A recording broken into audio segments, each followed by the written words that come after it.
مرحبا بكم مشاهدينا الكرام، سعيدة بلقياكم في هذه النشرة الإخبارية، وهذا أبرز عنوانها. رسميا قيمة زكاة الفطر لعام 2023 بالمغرب.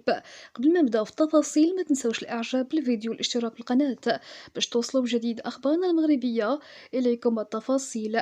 أعلن المجلس العلمي الأعلى قيمة زكاة الفطر للعام الحالي، والتي حددت بمبلغ 20 درهما. وأكد المجلس أنه يمكن للأشخاص الذين يرغبون في التطوع بزيادة هذا المبلغ أن يفعلوا ذلك بناء على قول الله تعالى: فمن تطوع خيرا فهو خير له.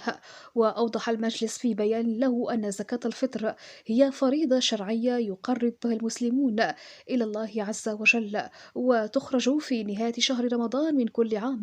وأشار المجلس إلى أن الأصل في زكاة الفطر وأن تخرج كيلا من غالب قوت أهل البلد، ومقدارها صاع نبوي عن كل نفس، ويعادل ذلك اليوم كيلوغرامان ونصف الكيلوغرام من الحبوب أو الدقيق. شكرا جزيلا على حسن المتابعة، دمتم في رعاية الله.